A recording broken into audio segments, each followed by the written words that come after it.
Assalamualaikum warahmatullahi wabarakatuh. Alhamdulillah, pada kesempatan kali ini saya akan menguraikan tentang pola dasar inovasi. Baiklah, inovasi adalah ide, metode, alat, dan juga cara yang baru untuk menyelesaikan berbagai permasalahan yang ada. Ciri inovasi antara lain, yang pertama adalah memiliki kekhasan atau ciri khusus atau ciri yang khas, baik dalam ide, program, maupun hasil yang diharapkan. Ciri yang kedua yaitu memiliki ciri atau unsur kebaruan, yaitu karakteristik sebagai buah karya yang orisinil dan memiliki unsur kebaruan. Ciri yang ketiga adalah bahwa pelaksanaan melalui program yang terencana, yaitu adanya persiapan dengan rencana yang jelas dan matang tentunya. Berikutnya, inovasi yang digulirkan memiliki tujuan, artinya memiliki arah dan strategi untuk mencapai suatu tujuan. Sifat perubahan dalam inovasi terdiri dari penggantian atau substitution. Kemudian adanya perubahan atau alternation, adanya penambahan, adanya penyusunan kembali, kemudian bisa berupa penghapusan, dan yang terakhir adalah penguatan. Evolusi inovasi terbagi dalam 5 generasi perilaku inovasi, menurut Rothwell.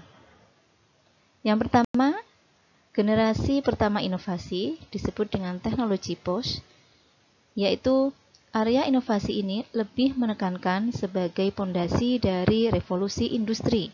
Inovasi hadir bersama teknologi untuk mengembangkan produk dan produksi. Generasi kedua inovasi adalah need pull. Area inovasi yang berbasis pada fokus pasar dan konsumen, di mana konsumen menekankan kebutuhan dan respon teknologi produksi. Pemasaran menentukan peran dari pemunculan ide-ide baru. Generasi ketiga inovasi adalah coupling model.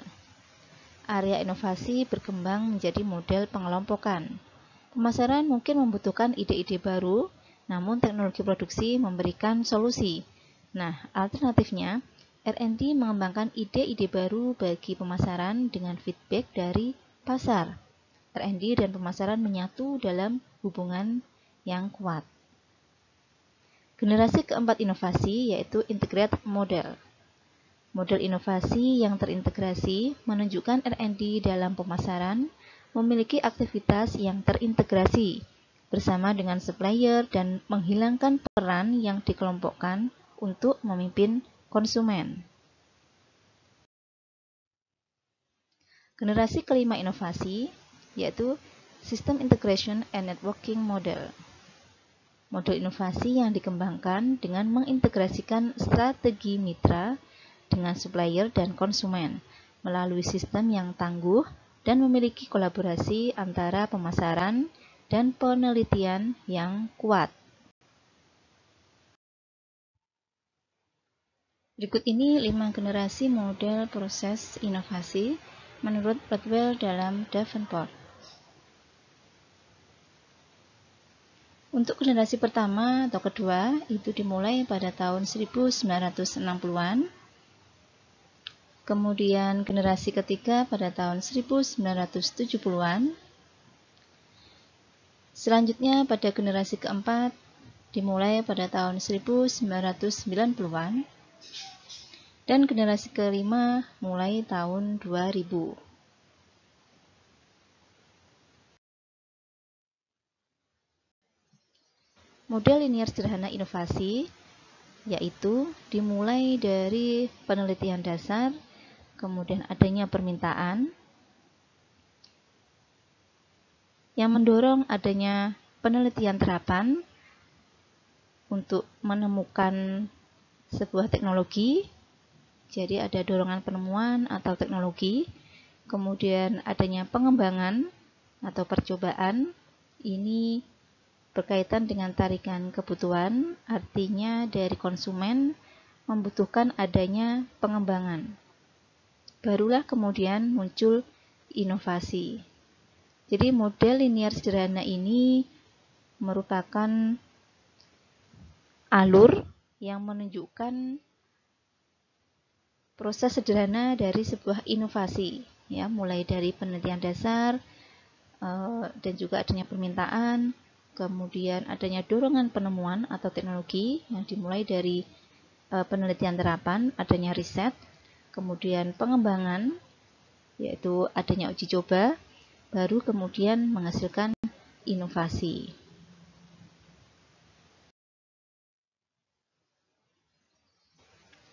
Nah, ini merupakan ilustrasi perkembangan perspektif yang untuk model interaktif. Jadi mulai adanya teknologi push, nah ini alurnya dari sains dasar atau riset dasar, ya, kemudian adanya pengembangan teknologi, baru kemudian masuk ke ranah manufaktur, kemudian proses pemasaran, baru kemudian penjualan. Berikutnya untuk demand pull, mulai dari kebutuhan konsumen, jadi adanya kebutuhan konsumen, baru kemudian adanya proses pengembangan, kemudian berikutnya adalah manufaktur, baru kemudian proses penjualan.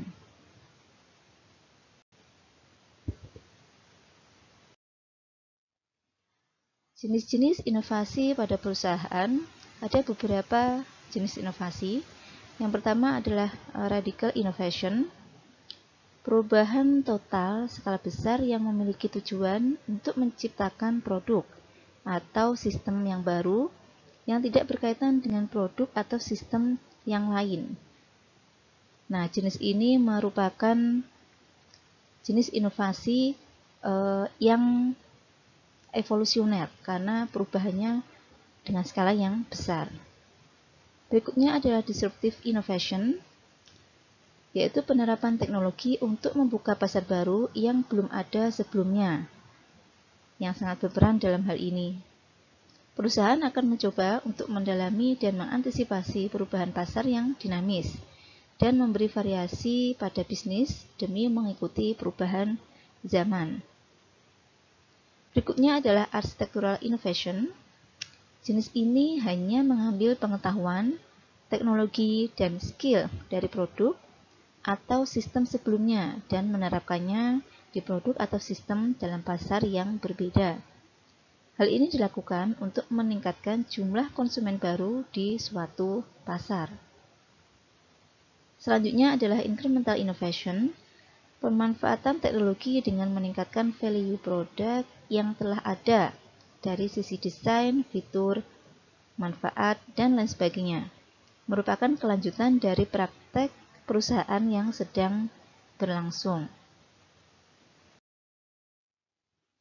Nah, pola dasar inovasi menurut studi Bose and Company dalam tulisan Dr. Gamal Albin Said, yaitu yang pertama adalah need seekers.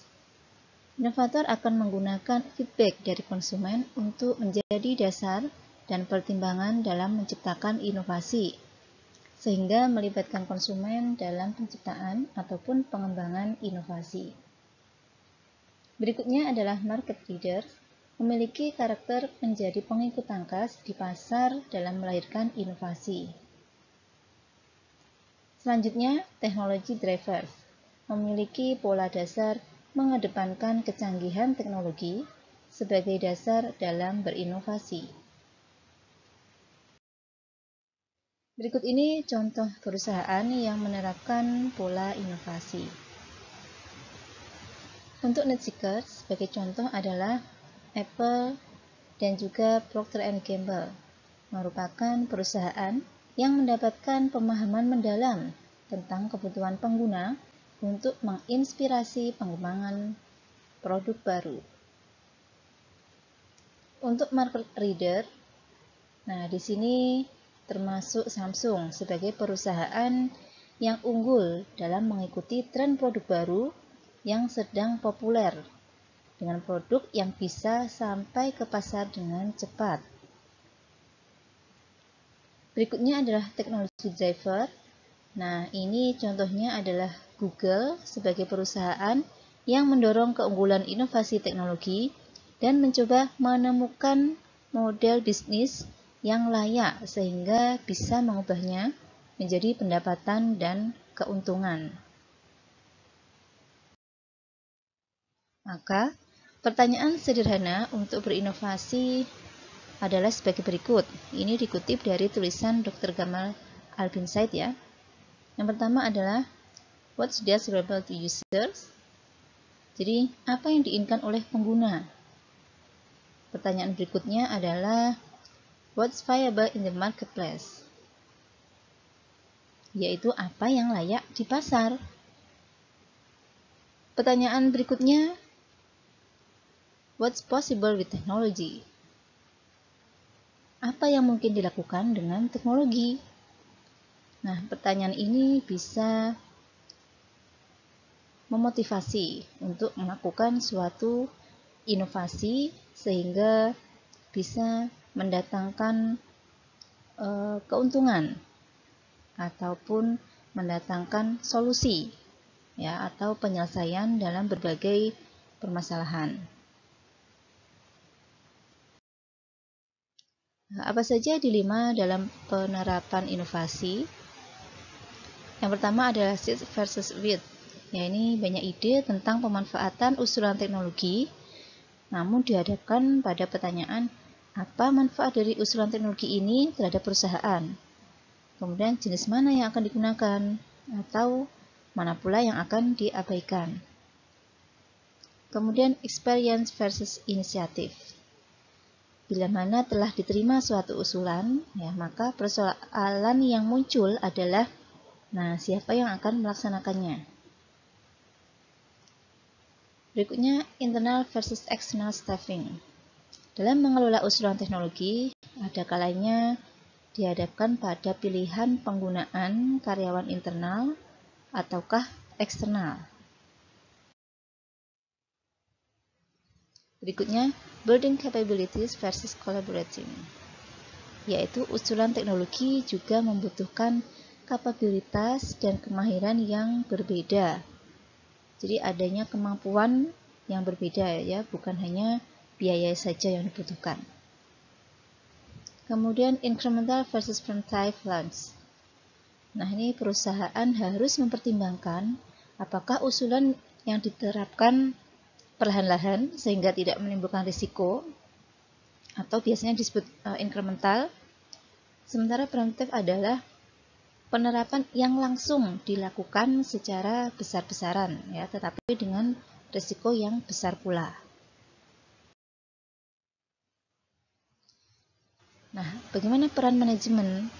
Nah, peranan manajemen dalam hal ini bukan hanya mendorong terciptanya produk baru, tetapi juga harus bisa menciptakan sistem yang menjamin bahwa produk yang dikembangkan akan menggunakan teknologi yang dikembangkan sesuai dengan kebutuhan pelanggan.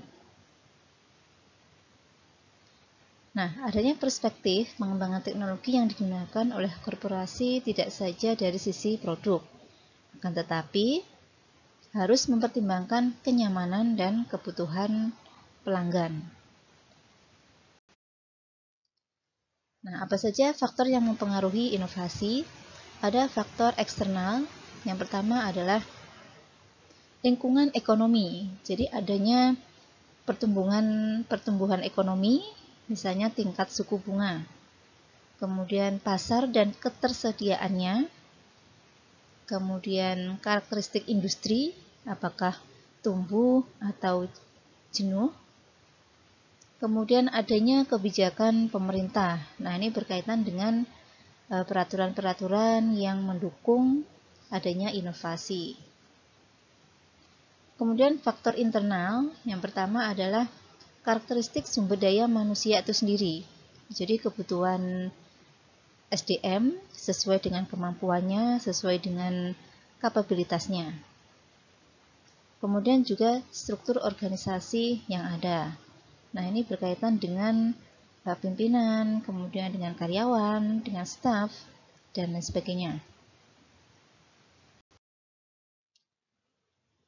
Kemudian komponen yang mempengaruhi keberhasilan inovasi sampai tahap komersialisasi antara lain yang pertama berkaitan dengan pembangkitan ide.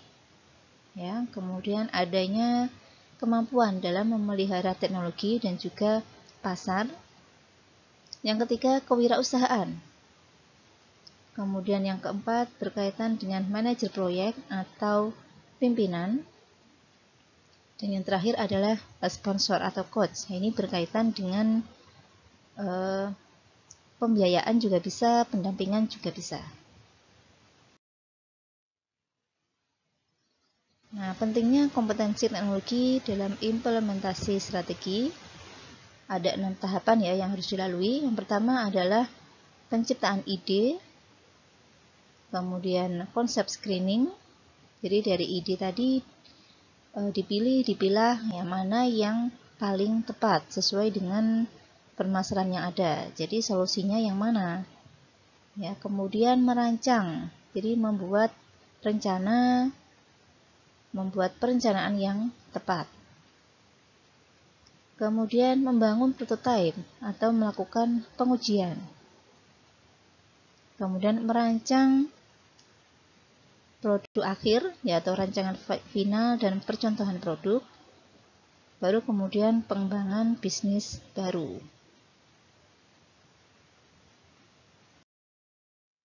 Baiklah, demikian yang dapat saya sampaikan. Terima kasih telah menyimak. Semoga bermanfaat. Sampai jumpa di video berikutnya. Wassalamualaikum warahmatullahi wabarakatuh.